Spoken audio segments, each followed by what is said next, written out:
Hi friends, music director GV Prakash இப்போ அவரோட Kingston படத்தோட ப்ரமோஷனுக்காக கொடுத்த இன்டர்வியூல நம்ம குட் பேட் அக்லி படத்தை பத்தி பயங்கர மாசா சொல்லியிருக்காரு. ஏகே ஃபேன்ஸ் கேட்கிற விஷயத்துக்கெல்லாம் ஜிவி பிரகாஷ் பயங்கரமா ரிப்ளை கொடுத்து தரமான சம்பவமா ரெடி ஆகிட்டு இருக்கு அப்படின்ற மாதிரி சொல்லிட்டு இருந்தாரு.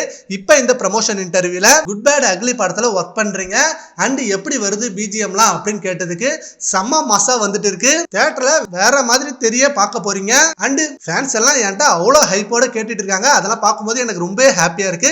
ஸோ அதுக்கேற்ற மாதிரி வேற லெவல் எஃபோர்ட் போட்டு சம மாஸ் பிஜிஎம்மோட வரேன் அப்படின்னு சொல்லியிருக்காரு. அண்ட் அது மட்டும் இல்லாம 18 வருஷம் கழிச்சு நான் தல அஜித் சார் கூட இணைகிறேன். ஃபர்ஸ்ட் படம் கிரீடம் படத்துல இணைந்தேன். இப்ப திரும்ப தலை கூட இந்த படத்துல ஒர்க் பண்றது ரொம்ப மோஸ்ட் ஹாப்பியஸ்ட் மொமெண்டா இருக்கு. அண்ட் இப்ப ஃபேன்ஸுக்கு ஃபீஸ்டா கொடுத்துட்டு இருக்காங்கல்ல, எக்ஸாம்பிளுக்கு ரஜினி சாரோட பேட்டை அண்ட் கமல் சாரோட விக்ரம் அப்படின்னு அந்தந்த டைரக்டர் அவரோட ஃபேன் பாய் சம்பவத்தை காமிக்கிறாங்கல்ல, அதே போல Adhik Ravichandran good bye ugly படத்துல வேற மாதிரியான ஃபேன் பாய் சம்பவத்தை காமிச்சிருக்காரு. அந்த மாதிரி படங்களை விட இந்த படங்கள் அதிகமான ஃபேன் பாய் சம்பவம் நீங்க பாப்பீங்க. ஃப்ரேம் பை ஃப்ரேம் வேற லெவல்ல செதுக்கி எடுத்திருக்காரு ஆதிக் ரவிச்சந்திரன். ஆல்ரெடி ஆதிக் ரவிச்சந்திரனோட த்ரிஷா இல்லனா நயன்தாரா அண்ட் மார்க் ஆண்டனி இந்த படங்கள்ல ஒர்க் பண்ணிருக்கான். சோ இந்த படத்துல ஒர்க் பண்ணும்போதும் அதே அளவு பாசிட்டிவ் எனர்ஜி ஃபுல்லா இருக்கு அவர்கிட்ட. அண்ட் தலைய ஸ்கிரீன்ல பாக்குறப்ப வேற லெவல் கூஸ்பம் மொமெண்டா உங்க எல்லாருக்கும் இருக்கும் அப்படின்ற மாதிரி நம்ம குட் பை அக்லி படத்துல இருந்து நிறைய அப்டேட் தெளிச்சிருக்காரு. சரி, ஓகே ஃப்ரெண்ட்ஸ், ஜிவி பிரகாஷ் கொடுத்த நம்ம குட் பை அக்லி படத்தோட அப்டேட் பத்தி உங்க ஒப்பீனியனை நம்ம கமெண்ட் பாக்ஸ்ல கமெண்ட் பண்ணுங்க. Thank you friends.